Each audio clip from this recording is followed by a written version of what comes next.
The nation might be grudgingly returning to work and school after the summer break, but the political year is already in full swing.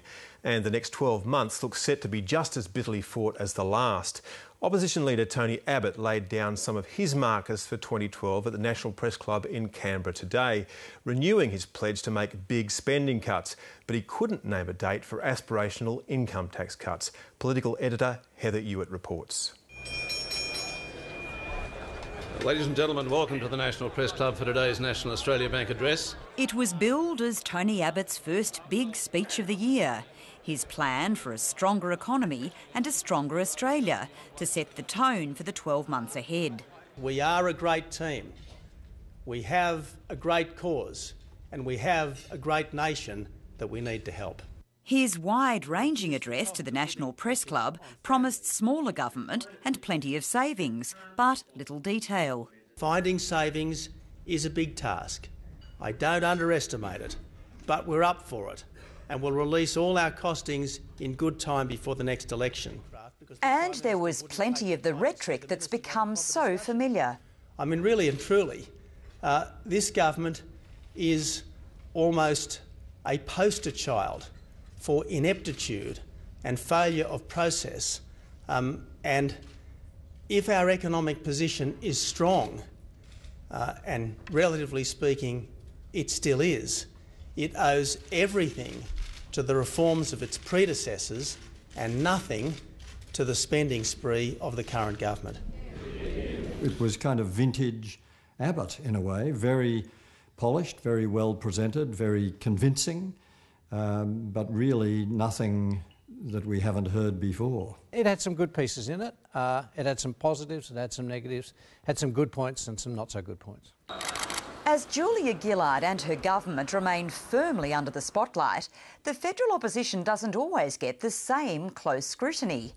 But voters are weighing up Tony Abbott, so we went to two seasoned observers, social researcher Hugh Mackay and former Howard Government Minister Peter Reith, for their assessments of his performance today. You're an opposition leader that's sometimes criticised for opposing. This speech was billed as a positive vision, but you still have managed to call the government lazy, deceptive, complacent and... And you're disputing that, are you?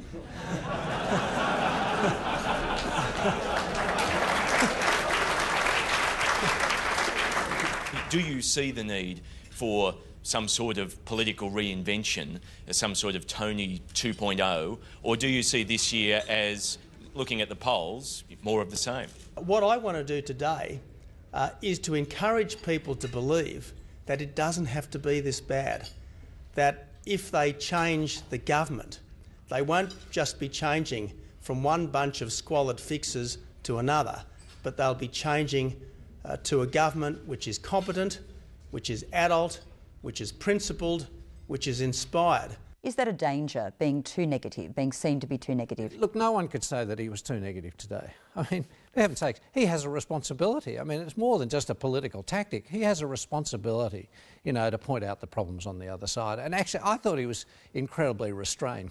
You know, he really could have, you know, sunk the booty in a hell of a lot more than he did. He has now dug himself into this trench of negativity from which he doesn't seem to be able to emerge. So it's always about what's wrong with the government, the negative line, oppose, oppose, oppose. Also, I think there's the problem of a kind of opportunism about Tony Abbott, which is going to be hard for him to address. A lot of people have judged him as a man who sounds strong, tough, the classic conviction politician, but the convictions seem to change. This emerged today on the question of income tax cuts. The point about more tax cuts is that you've got to be able to pay for them, and that means that the budget has got to be in a vastly better position than it's in now. Are you saying that those tax cuts you've promised people in the absence of a carbon tax will have to wait until the budget's back in surplus? We will deliver tax cuts without a carbon tax. The precise timing and the precise quantum is something that we will announce in good time before the next election. It was also good for him to talk about reduced taxes, but when he got the questions on it, you know, I thought it was a bit hard for him to sort of match it all up. Now, it's early days. He's still got another 12 months to go. He can put out a policy and he can show how it all adds up. He will need to do that. For renowned industrial relations warrior from the Howard government, while he saw many pluses today, this was a minus. Our policy is to reduce the size of government, reduce taxes. Well, if that's his position, how is it that the government that he leads is going to introduce a new tax, the paid parental leave? It just doesn't make sense. That is going to add permanently to the size of government. In the end, we are in government to deliver a better life to the Australian people, and paid parental leave will be better for the Australian people. I thought he was all over the place on that issue. Again, it's not new. Personally, I think he should have dumped it. Today would have been a good day for it. That wasn't about to happen.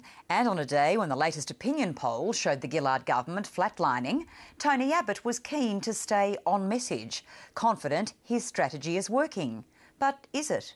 Given the negativity amounting almost to hostility towards Julia Gillard, the fact that this is a government clearly on the nose, whether justified or unjustified, that's the reality of it, how come this golden opportunity handed to the coalition hasn't been reflected in soaring popularity for Tony Abbott? You don't have to walk down the street to talk to people about Julia Gillard. You can see, you know, she's definitely on the skids. But are they embracing, on the other hand, Tony Abbott in a big way? Tony Abbott will be the next Prime Minister as soon as they have an election. I mean, it's just about set now. I think we're looking at a very seriously bewildered electorate, Heather. I think people are underwhelmed by both sides. They're almost despairing about what seems like the lack of inspiration in any direction. If that is the case, they shouldn't expect any change to the leaders on offer, who are sticking firmly to their distinctive styles, inspirational or not.